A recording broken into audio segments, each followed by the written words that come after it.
नमस्कार, आप देख रहे हैं फ्रीडम न्यूज। चलिए खबरों का सिलसिला आगे बढ़ाते हैं और खबरें देखते हैं विस्तार से। धर्म सेंसर बोर्ड हिंदू देवी देवताओं के अपमान वाली फिल्मों का निर्माण और उन्हें रिलीज नहीं होने देगा।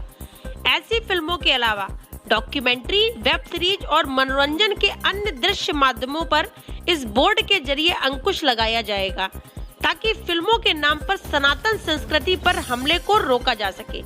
यह बातें प्रेस वार्ता के दौरान माघ मेला शिविर में ज्योतिष पीठाधीश्वर शंकराचार्य अविमुक्तेश्वरानंद सरस्वती ने बताई और इसकी गाइडलाइन भी जारी की।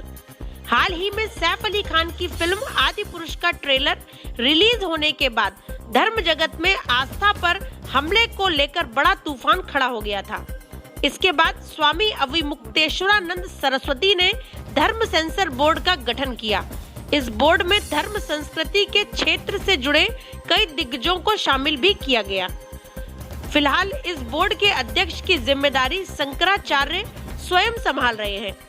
माघ मेले में त्रिवेणी मार्ग पर स्थापित ज्योतिष पीठ के शिविर में पहुंचने के बाद देर शाम उन्होंने प्रेस वार्ता कर धर्म सेंसर बोर्ड की रूपरेखा और उसकी गाइडलाइन जारी की। यह बोर्ड हिंदू देवी देवताओं के अपमान और संस्कृति पर कुठाराघात करने वाले किसी भी तरह के फिल्मांकन, वीडियो, ऑडियो के प्रसारण को रोकने के लिए मार्गदर्शक का काम करेगा। ज्योतिष पीठाधीश्वर द्वारा पहली बार इस बोर्ड के जरिए हिंदू देवी देवताओं के अपमान वाली फिल्मों का निर्माण न होने पाए, इसकी व्यवस्था की गई है। कहा गया है कि इसके लिए लीगल विंग भी बनाई गई है। उन्होंने कहा कि सस्ती लोकप्रियता के लिए सनातन संस्कृति को तोड़ मरोड़ कर प्रस्तुत करने वाली फिल्मों का निर्माण बर्दाश्त नहीं है। कुछ भी सनातन धर्म और भारतीय संस्कृति पर संदेह व्यक्त करता हो और आलोचना, अनादर अथवा उपहास करता हो। फिल्म अथवा चलचित्र धर्म, संस्कृति एवं समाज के मूल्यों और मानकों के प्रति उत्तरदायी और संवेदनशील होना चाहिए। फिल्म अथवा चलचित्र जिसमें धर्म, संस्कृति, राष्ट्रीय मानबिंदुओं का हनन या उपहास होता हो, उसके प्रमाणन अथवा प्रदर्शन पर सम्यक रूप से रोक लगाई जाए। फिल्म अथवा चलचित्र प्रमाणन व्यवस्था धार्मिक समरसता, धार्मिक आस्था का यथा तथा मान रखने वाली सामाजिक परिवर्तन के प्रति उत्तरदायी हो। फिल्म अथवा चलचित्र माध्यम ऐसा संतुलित, स्वच्छ और स्वस्थ मनोरंजन प्रदान करे जो किसी धर्म या सांस्कृतिक परंपरा का उपहास या उसे विकृत रूप में प्रदर्शित करने वाला न हो और यथासंभव फिल्म सौंदर्य की दृष्टि से महत्वपूर्ण और चलचित्र की दृष्टि से अच्छे स्तर की हो। बोर्ड जो है धर्म परिवेशन सेवालय, ये झोंको, टोको और रोको इस सूत्र पर कार्य करेगा। पहले हम उनको अनुरोध करेंगे कि भैया ये ठीक नहीं है, समाज में गलत संदेश जाता है, लोगों को चोट पहुंचती है, पीढ़ियों की धारणाएं बदलती हैं, ये ठीक नहीं है, पैसा कमाने के लिए पाप मत करो। अगर वो समझ जाते हैं, बहुत से लोग समझ जाएंगे तो ठीक है। जो नहीं समझेंगे, जो नहीं रुकेंगे, तो उसके लिए फिर हम लोग टोकेंगे कि भाई आपको बताया था फिर भी आप नहीं कर रहे, तो ठीक नहीं है।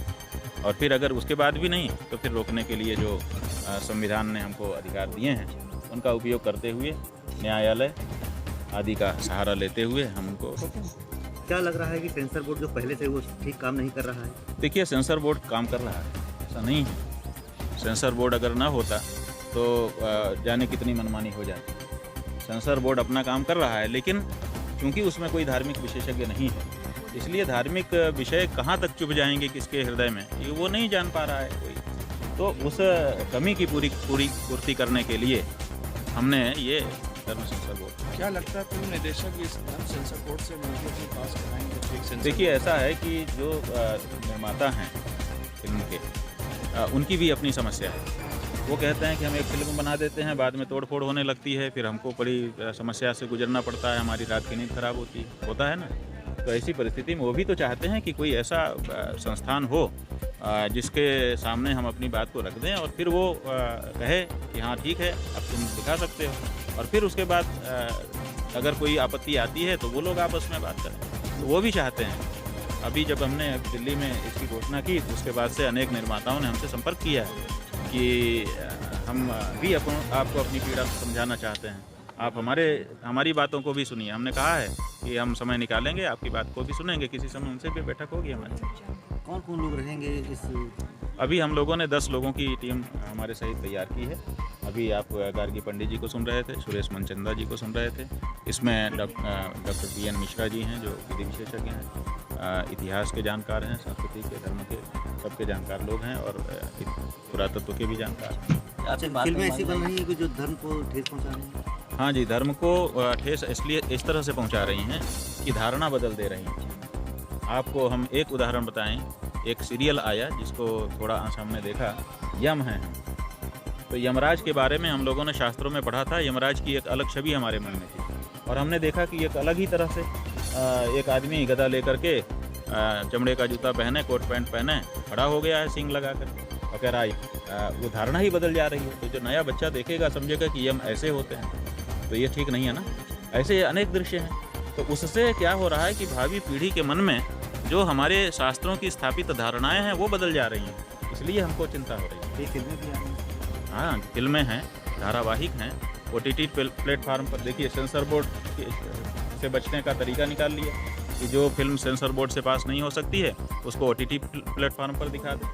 तो ये सब हो रहा है ना कि आप झरोखा खोल दे रहे हैं और झरोखा खोल करके उससे आप आगे आ जा रहे हैं। समाज में तो चीज़ पहुंच ही जा रही है, फिर सेंसर बोर्ड क्या करेगा? सेंसर बोर्ड क्यों इस पर आपत्ति नहीं करता है कि OTT प्लेटफार्म पर भी सेंसर लागू रहेगा?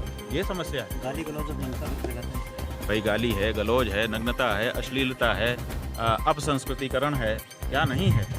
तो उसमें अभी तो हमने धर्म का केवल मामला पकड़ा है कि भाई धार्मिक जो पक्ष है, कम से कम उस बारे में हम अर्ह हैं, हमारा ऑथराइजेशन है क्योंकि हम आचार्य हैं। तो आचार्य जो है कम से कम अपने वाले विषय में तो कम से कम सही करे। तो हम अपने दायित्व मात्र के लिए, बाकी सब विषय पे हम नहीं बोल रहे हैं, केवल जो धर्म का विषय है, विशेष करके सनातन धर्म का विषय, हम उतने पर अपनी बात को कड़ाई से रखना चाहते हैं।